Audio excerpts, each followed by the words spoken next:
A billionaire met a maid in the most unlikely place, and what happened next changed both their lives forever. This isn't just a story about wealth and struggle. It's about second chances, breaking barriers, and the courage to love when the world says you shouldn't. Before we begin, comment below and tell us where you're watching from, because this is one love story you'll never forget. It was the kind of New York morning that smelled like rain and ambition. Madison Avenue buzzed with black cars, clattering heels, and the occasional whiff of espresso from corner cafes, high above the noise. In a penthouse worth more than most people would see in 10 lifetimes, Alexander Sterling sat in front of a sleek glass desk, his tie loosened, eyes fixed on the glowing skyline. Billionaire, CEO of Sterling International, feared negotiator in boardrooms from Tokyo to London, and utterly completely bored. The phone on his desk lit up. His assistant's voice came through the intercom. "Sir, the cleaning staff is here for the monthly deep service. Do you want them to wait until after your meeting?" He almost said yes. He hated interruptions, but something in his mood, a restless, hollow kind of itch, made him answer, "No, let them start." Downstairs, in the marble-floored lobby, Isabella Marquez adjusted the strap of her cleaning kit and glanced at her reflection in the gold-framed mirror. She hated wearing the shapeless navy uniform, made her feel invisible, but invisibility was useful in her line of work. People rarely looked twice at a maid unless she broke something. She wasn't supposed to be here today. This was a high-end client account reserved for senior staff, but Rosa, her supervisor, had fallen ill. "Just be quick and polite," Bella Rosa had told her over the phone, coughing between words. "He's rich, picky, and doesn't like people in his space." When the elevator doors slid open into the penthouse, Isabella's first impression was that she'd stepped into another planet. The air was cooler, scented faintly with cedar and something expensive she couldn't name. White walls, glass everywhere, a view of Central Park like a postcard. She was dusting a sculpture near the living room when she heard footsteps. "You missed a spot," a deep voice said. Startled, she turned. He stood there, tall, sharply dressed, eyes the color of cold steel. Alexander Sterling. She'd seen his face on magazine covers, once in an article she'd read in the break room while eating a sandwich. She remembered the headline, "The Relentless King of Wall Street." "Sorry, sir," she murmured, tightening her grip on the cloth. He studied her for a beat too long. Most staff avoided eye contact. She didn't. That intrigued him. "What's your name?" "Isabella," she said, then added quickly, "Marquez." "Isabella Marquez," he repeated, as if testing the weight of it. "You've been working here long?" She hesitated. "Just filling in today, mm." He glanced at the sculpture she'd been cleaning. "Do you know what this is?" She looked at it. Twisted metal, abstract. "Looks like someone melted a car bumper and called it art." He almost laughed. "Almost. It's worth $2 million. Her eyes widened. "Then I definitely won't touch it again."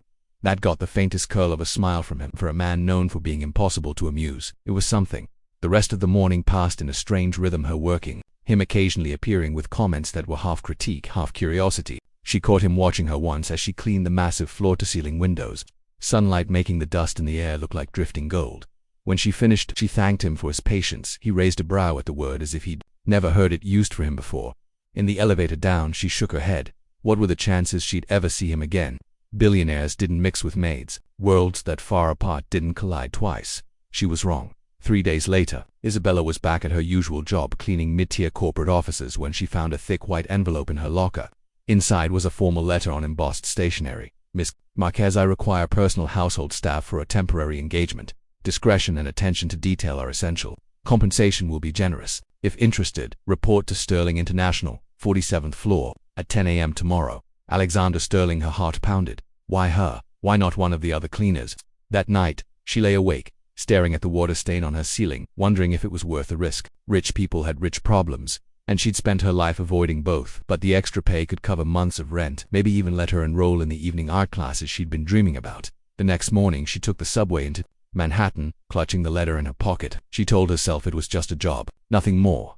When the elevator opened on the 47th floor, she stepped into a reception area so polished it felt intimidating to breathe.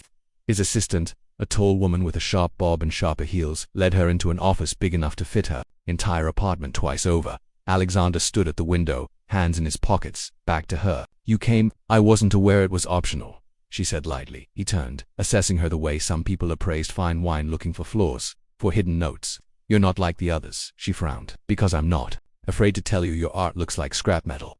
A slow, deliberate smile spread across his face. "Exactly." Before she could respond, he outlined the job: maintaining the penthouse during a series of high-profile business events he'd be hosting. "I need someone invisible," he said, "but not forgettable." It was an odd request. "And what that happens if I'm neither? Then you'll make things interesting."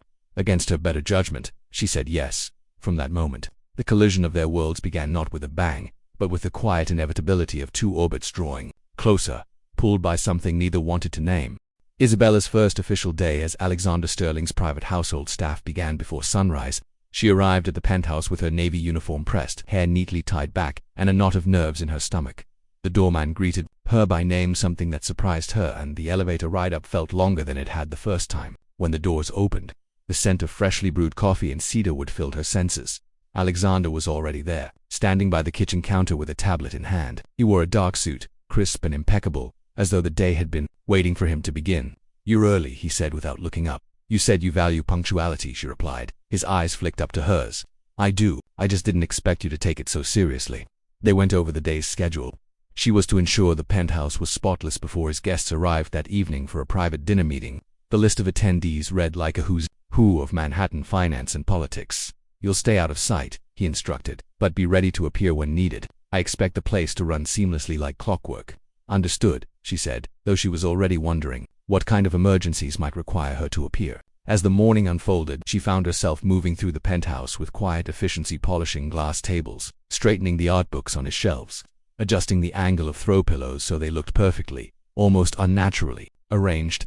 At one point, while dusting the corner of his office, she caught sight of a photograph half hidden behind a stack of papers. It was of a much younger Alexander, maybe in his 20s, standing beside an older man who bore the same sharp jawline. The man's hand rested on his shoulder, but Alexander's smile was small, almost forced. Before she could study it further, his voice came from behind her. "Find something interesting." She jumped, nearly dropping the frame. "Sorry, I didn't mean you didn't answer the question," he said, stepping closer. "It's a nice picture," she said carefully. "Family." He took the frame from her hands and set it down without looking at it. "Something like that." His tone shut the door on further questions. By late afternoon, the kitchen was alive with the smells of seared steak, rosemary potatoes, and some delicate sauce she couldn't name. A catering team had arrived, and Isabella found herself relegated to making sure the dining area stayed pristine. The guests began arriving at 7 sharp men in tailored suits, women in evening gowns that shimmered under the chandelier. Isabella moved like a shadow, refilling glasses, removing plates, hearing fragments of conversation about mergers, investments, and city politics. It was during one of these rounds that she overheard a man laughing about a hostile takeover that had left hundreds unemployed. The casual cruelty in his voice made her jaw tighten. Alexander noticed. "Something on your mind, Miss Marquez?"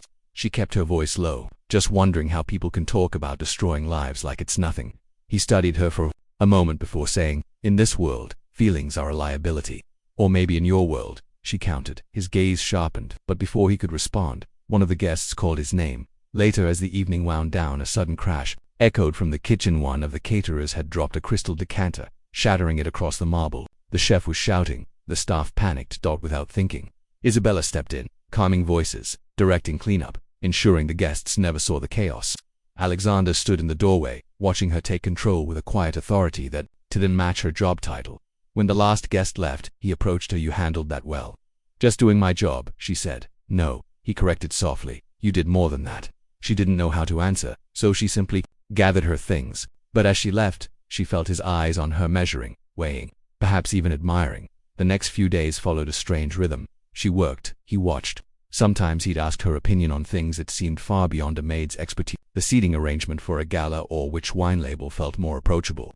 One afternoon she found herself in the living room while he took a rare phone call in Spanish. His voice was softer, almost vulnerable, nothing like the clipped English she was used to hearing. When he hung up, she asked, "Family?" He hesitated, then said, "My mother. She lives in Madrid." There was something in his tone that hinted at distance, not just physical, but emotional. The more she saw of him, the more contradictions. She noticed the ruthless businessman was also the man who quietly made sure the building's doorman had tickets to his daughter's school play. The man who could order a $10,000 bottle of wine without blinking was the same man who she once caught ate leftover lasagna straight from the fridge at midnight. One evening, as she was preparing to leave, he said, "I'll need you tomorrow for a personal engagement.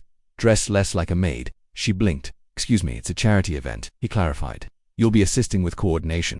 I'd prefer you not look like household staff." The thought of stepping into his world, even just as support, made her uneasy. But she nodded. "All right, what should I wear?"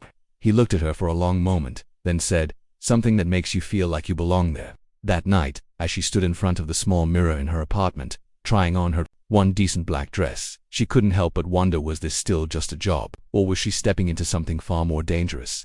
The following evening, Isabella arrived at the Sterling International private car service pickup point, clutching a small clutch purse that had cost her almost an entire week's wages when she'd bought it years ago. She wore the black dress simple, near length with a modest neckline, but it felt foreign on her. Her hair was loose, brushed to a shine, and she'd borrowed a pair of heels from her neighbor, which pinched her toes but made her stand taller. The driver opened the back door of the sleek black Bentley, and there he was, Alexander Sterling, dressed in a tuxedo that looked like it had been tailored by angels. His eyes scanned her slowly, and though his expression didn't change much, she thought she saw something flicker there: approval, maybe even surprise. "You clean up well," he said casually, "and you look exactly like every magazine photo of you I've ever seen," she replied. His lips twitched, and for a moment, the air between them felt less formal. The charity event was held in a ballroom that dripped with opulent crystal chandeliers, marble floors, champagne flowing like water. Isabella's role was to discreetly handle last-minute details, ensuring the guest list was properly checked, the silent auction items displayed perfectly, and that the catering team kept up with the demand for champagne refills. It was more overwhelming than she'd expected. Everyone seemed impossibly polished, with conversations that floated between investments, private schools, and vacation homes in the Hamptons. She was hyper-aware of every time someone's gaze lingered on her just a little too long, as if trying to place her in a box. Which family is she with? Which firm does she represent? At one point she found herself near a group of women dripping in diamonds, their laughter sharp as glass. She overheard one whisper to another, "She's not from here. Look at the shoes." Her instinct was to shrink away, but before she could, Alexander appeared at her side. He slid an arm lightly behind, her back not touching, but close enough to make it clear she wasn't alone. "Is there a problem?" he asked the women, his tone polite but edged with steel. They smiled too brightly and moved on. Isabella exhaled slowly. "You didn't have to do that." "Yes," he said simply. "I did." Throughout the night, she caught glimpses of him in his element, shaking hands, trading sharp quips, commanding attention without raising his voice, and yet, every so often, his gaze would find her across the room, and she felt the invisible tether between them tightened. During the live auction, an oil painting caught her eye, vivid strokes of color, raw and full of movement. It was nothing like the cold, expensive art in his penthouse. She lingered near it for a moment too long, tracing the brushwork with her eyes. "You'll like it," his voice murmured behind her. "It feels alive," she said without turning. "Then bid on it," he said. She laughed quietly. "Right. Let me just check my spare $50,000. Without another word, he raised his hand to the auctioneer. The room hushed as the bid shot upward. Moments later, the gavel fell, and the painting was his. "You didn't have to," she began. "I didn't buy it for me," he interrupted. "It's for you." Her throat tightened. "I can't accept, you already have," he said, and walked away to greet another guest. By the time the event ended, her feet ached and her head spun, not from champagne but from the surreal mix of worlds she'd stepped between that night. In the car ride back, silence stretched between them, comfortable but charged. Finally she asked, "Why me?" He glanced at her. "Why not you?" "That's not an answer." "Maybe I don't have one yet," he admitted. When they reached her building, he didn't let the driver open her door. Instead, he stepped out himself, walked her to the entrance, and said, "I'll see you tomorrow." It was the first time he'd spoken those words like a promise instead of an instruction. The next day, their routine shifted subtly.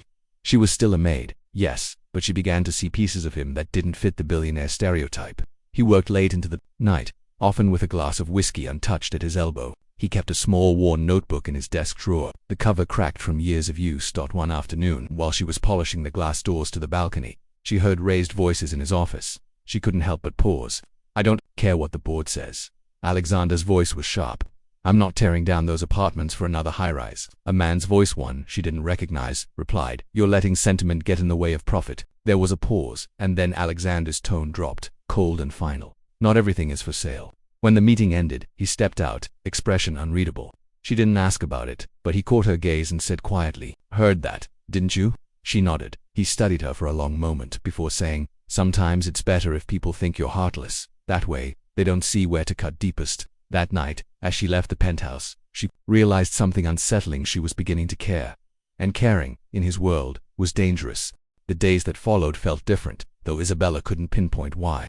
Alexander was still the same, controlled, precise, impossible to read, but there were moments now when the walls around him seemed thinner. It started with small things. He'd ask her to sit with him while he reviewed event proposals, almost as if her presence grounded him. He began to tell her when he'd be late, a courtesy he didn't extend to anyone else on his staff. And once, she caught him watching her, with an expression she couldn't decipher, soft but conflicted. On a gray Thursday afternoon, a storm rolled over Manhattan, making the city outside the penthouse windows look like it had been washed in silver. Isabella was arranging fresh flowers in the dining room when she heard his voice from the study. "Miss Marquez, come here a moment." She wiped her hands on a cloth and stepped in.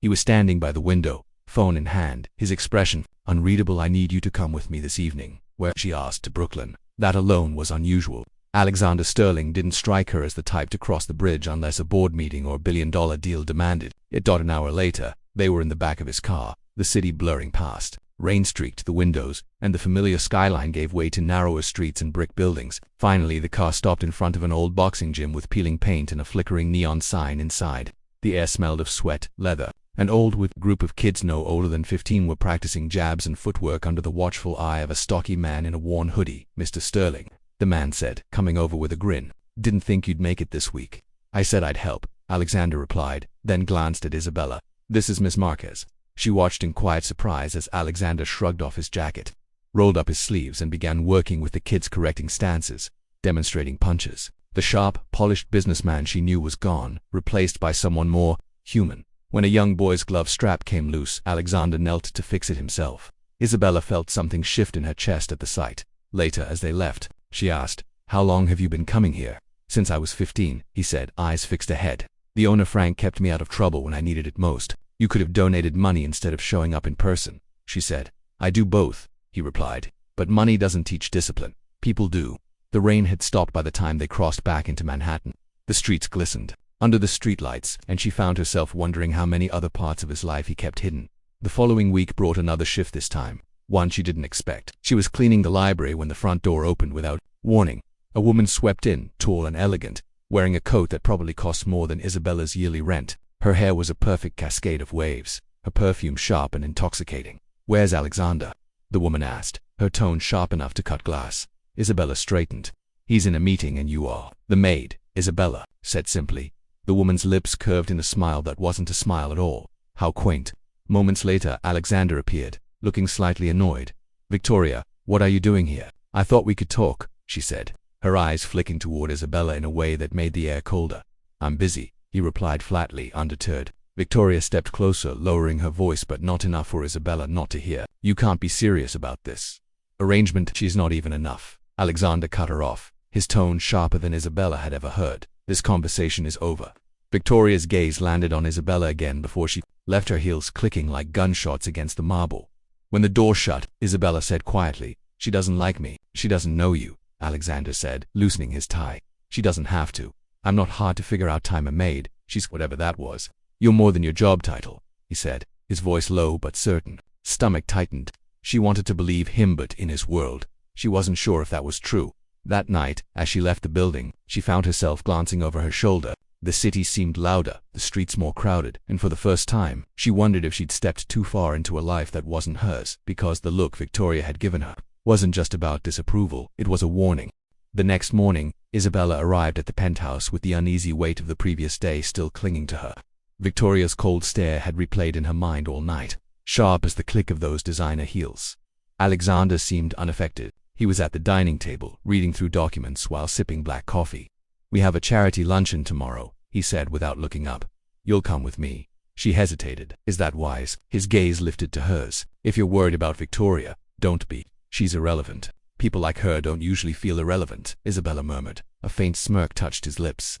"I've made a career out of proving people wrong." The rest of the morning passed in an odd rhythm, Isabella cleaning, Alexander making phone calls, the air between them charged with unspoken things.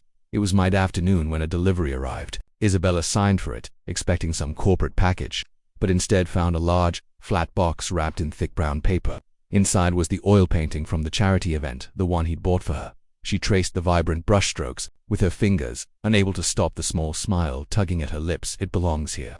His voice came from behind her. She turned to find him watching her. "It belongs with me," she corrected.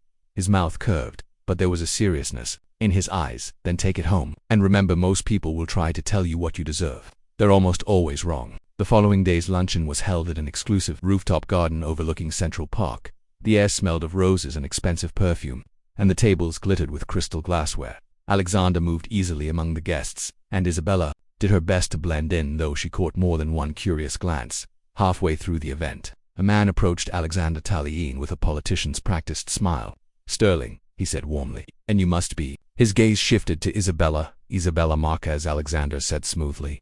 "My associate for the day." The man extended a hand, but there was a flicker of something in his eyes. Recognition, perhaps. We've met before, I think. You worked at No. Isabella interrupted quickly. You must be mistaken. The man smiled politely, but she felt her pulse race. She knew him. He'd been a guest at one of the mid-tier corporate offices she used to clean, and she remembered overhearing him brag about underpaying his staff. When he left, Alexander's gaze lingered on her. Is there something you want to tell me? No, she said quickly, then softer. Not yet. Back at the penthouse, she busied herself in the kitchen, trying to shake the tension. But when she glanced toward the living room, she saw Alexander on the phone, pacing. His voice was sharp. I said no, and I mean it. I don't care how much it costs. Then we'll pull out of the deal entirely. When he hung up, his jaw was tight. Another board disagreement. She asked carefully. Something like that, he said, loosening his tie. They want me to back a development project that would level 3 blocks of affordable housing. She felt a flare of anger. And you're against it.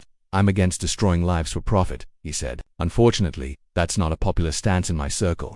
Their eyes met, and for a moment it felt like the room had gone quieter. She saw the man behind the billions, the one who still remembered what it was to fight for something. That night, as she left, the city air felt different, thicker, charged. She couldn't shake the sense that they were both moving towards something inevitable. 2 days later, inevitability arrived in the form of a glossy magazine cover. Alexander's new mystery woman, Maid or Muse. The photo was from the charity event. Capturing the moment his gaze had found hers across the room. When Isabella walked into the penthouse that morning, the magazine was on the counter. Alexander was leaning against the kitchen island, holding a copy. Before you say anything, he began, I didn't know this would happen. She stared at the cover, heat rising in her cheeks. You didn't think bringing me to these events would make people talk. I thought I could control the narrative, he said. I was wrong. The phone rang. His assistant's voice came through. Sir, the board is on line 1. They're concerned about the article. Of course they are, he muttered. Then to Isabella, don't go anywhere. But as he disappeared into his office, she felt the ground shift beneath her feet. She stepped into his world. Yes, but now his world was stepping into hers, and she wasn't sure she could survive the impact. The phone call with the board lasted over an hour. Isabella stayed in the kitchen, pacing. Every instinct told her to leave before the fallout hit, but part of her couldn't walk away, not yet. When Alexander finally emerged, his tie was loosened, and his jaw tense. They want me to distance myself from you, he said bluntly. Her chest tightened. Of course they do. They think you're a distraction. She gave a short, humorless laugh. I am a distraction, Alexander. You brought me into their world, and now they see me as a problem to be removed. He stepped closer, his voice firm. You're not the problem, they are. The intensity in his tone caught her off guard. You can't fight everyone for me, she said quietly. Watch me, he replied without hesitation. For the rest of the day, there was a strange silence between them. It wasn't cold, if anything. It felt like a fragile truce in the middle of a brewing storm. That evening, as Isabella gathered her things to leave, Alexander said, I have to attend a board dinner tomorrow night. I want you there. She shook her head. That's a terrible idea. That's the point, he said. I'm not going to let them dictate who's allowed in my life. The next night, the board dinner was held at an exclusive midtown restaurant, the kind with gold accents, low lighting, and waiters who moved like shadows. Isabella wore a deep emerald dress she'd borrowed from a friend, her hair swept into a simple twist. When they walked in together, conversations dipped for a fraction of a second, just long enough to feel the shift in the air. They were seated at a long table, Alexander at the head. Throughout the meal, the conversation was polite but edged with subtle jabs. A board member named Harrington leaned toward her at one point and said, So, Miss Marquez, what exactly qualifies you to advise someone like Mr. Sterling? She set her fork down and met his gaze evenly. Nothing qualifies me. And yet, sometimes, the most valuable perspective comes from someone who doesn't live in your world. A few seats down, someone choked back a laugh. Alexander's lips curved in the smallest hint of a smile. When Desert arrived, the questions turned sharper.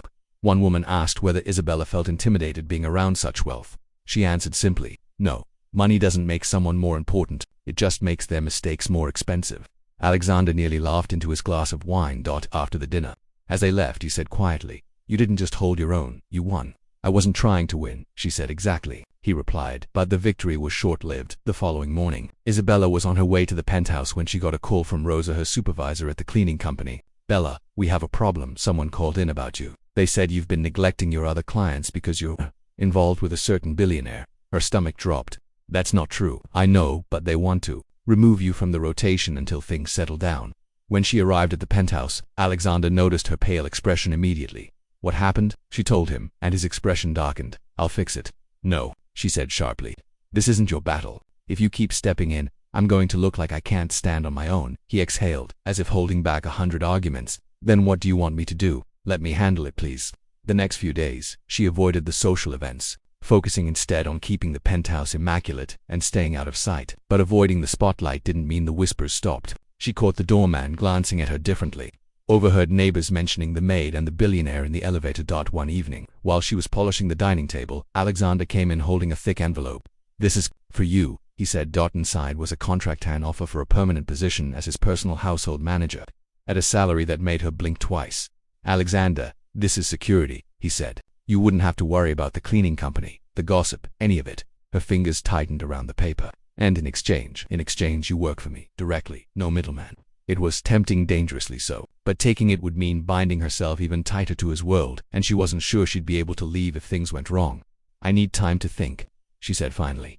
He nodded once, but his eyes lingered on her like he was already imagining the answer he wanted.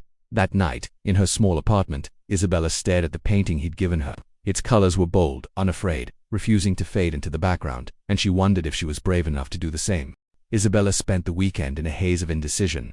The contract lay folded in her purse, heavy as stone. On paper, it was an extraordinary opportunity: financial security, stability, freedom from the whims of cleaning company schedules. But in reality it felt like a gilded cage. By Monday morning she had convinced herself to refuse politely. She rehearsed the speech on the subway, focusing on the reasons: independence, boundaries, the need to keep her own life separate from his. But when she walked into the penthouse, Alexander wasn't there. Instead, his assistant, Sharp Heels. Sharper tone informed her he'd been called into an urgent meeting. Hours passed before he returned, and when he did, his face was darker than she'd ever seen it. "We need to talk," he said, closing the door to his office. She followed, bracing herself for the contract conversation. Instead, he tossed a folder onto the desk. Inside were glossy surveillance photos of her leaving her apartment, entering the penthouse, even a shot of her in the supermarket holding a bag of groceries. Her blood ran cold. "What is this?" "Someone's been following you," he said flatly. "I had my security team look into it after I noticed a car parked outside your building more than once." She felt her hands tremble. "Why?" "Because," he said, his jaw tightening, "someone wants to find out exactly who you are, and they're not above digging through your life to do it." She swallowed hard. "Victoria, I can't prove it," he said, "but I wouldn't put it past her." The idea that someone might be digging into her past sent a knot of dread through Isabella. There were no scandals, no crimes, but there were parts of her life she guarded fiercely.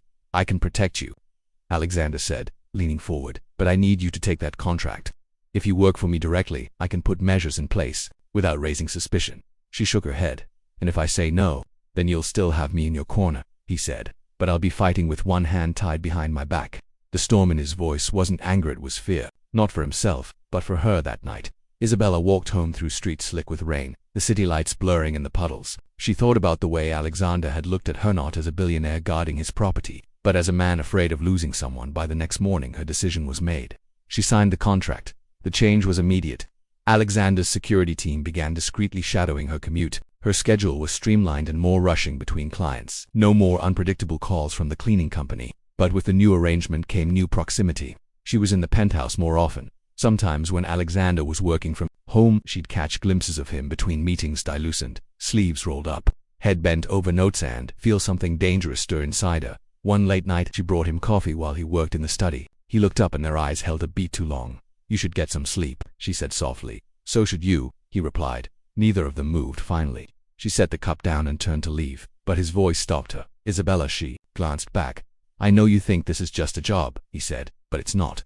Not for me." Her pulse skipped. "Then what is it for you?" His gaze was steady, unflinching. "It's complicated." She left before he could say more, but the words followed her into her dreams. Days later, the complication arrived in the form of a scandal, one she hadn't seen coming. A leaked email hit the business news cycles, suggesting Alexander had insider knowledge about an upcoming city development deal. The article didn't just question his ethics, it also named her. The implication was that she had been the source, passing information from overheard conversations. By the time she saw the article, her phone was buzzing with messages from friends asking if it was true. When she arrived at the penthouse, the building's doorman gave her a wary look. Upstairs, Alexander was already on the phone with his lawyers, pacing. He ended the call and looked at her, his expression unreadable. "You didn't know," she said sharply. "I would never." "I know," he said before she could finish, "but proving it is going to be another matter." For the first time since she'd met him, Isabella saw doubt not in her, but in his control over the world around him. And in that moment she realized they weren't just fighting gossip or disapproval anymore. They were fighting for survival. The storm hit hard and fast. By morning the article had spread across every business outlet in the city. Headlines whispered and screamed at the same time. Sterling's Maid at the center of insider trading scandal. The accusations were thin, built on speculation and timing. But in Alexander's world, perception was often more dangerous than proof. His office phone rang non-stop. His assistant moved like a whirlwind, fielding calls from board members, journalists, and legal teams. Isabella, though ordered to stay in the penthouse, could feel the weight of the city pressing against its glass walls. By midday, Alexander returned from a closed-door meeting with his lawyers. His tie was gone, his hair slightly mussed, his expression grim. "They want me to cut ties with you," he said without preamble. Her chest tightened. "And if you don't, then they'll move to suspend me as CEO until the investigation is over." She stared at him.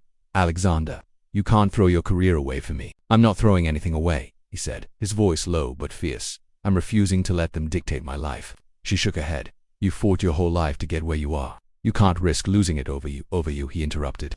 "That's exactly why I won't walk away." The silence between them was thick, broken only by the sound of rain tapping against the windows that night. While Alexander met with his crisis team, Isabella sat alone in the library, staring at the painting he'd given her. She thought about all the times she'd told herself this was just a job, just a temporary arrangement. But it had stopped being that a long time ago by the time Alexander returned. She had made her decision. "I'm leaving," she said, her voice steady despite the knot in her throat. His eyes darkened. "No, you're not. If I'm gone, the board has no leverage," she said. "You can tell them you ended it, that I was nothing but a distraction." "I won't lie about what you are to me," he said. She swallowed hard. "And what am I to you, Alexander?" For a moment he didn't answer. Then, quietly, "The only person in this city who sees me." Her heart clenched, but she held her ground. "Then let me protect you." For once, the next morning, she didn't show up at the penthouse. She sent a simple message. "Thank you for everything. Take care of yourself." She went back to her old neighborhood, took odd cleaning jobs under a different name, tried to build a life away from the shadows of skyscrapers. Weeks passed. The scandal began to fade when another story took over the headlines. Sterling International weathered the storm. Alexander kept his position. And then, one gray afternoon, there was a knock at her door. She opened it to find him standing there, suit damp from the drizzle, a small smile tugging at his lips. "You disappeared," he said. "You survived," she replied. "I didn't want to just survive," he said, stepping closer. "I wanted to find you." Her throat tightened. "And if I tell you I can't go back to that life, then we'll build a new one," he said simply. "One that's ours." For the first time in weeks, she let herself smile. "You make it sound easy." "It won't be," he said. "But nothing worth having ever is." He reached for her hand, and she didn't pull away. As they walked down the rain-slick street together, the city loomed around them, vast, unpredictable, full of dangers and possibilities. But for the first time, neither of them felt alone in it. If you loved Alexander and Isabella's journey, rate this story from 0 to 10 in the comments and subscribe for more incredible tales of love against all odds. Don't forget to hit the notification bell so you never miss another story. Thank you for watching, and remember, the worth of a person is never measured by what they have, but by who they choose to stand beside when the world turns against them.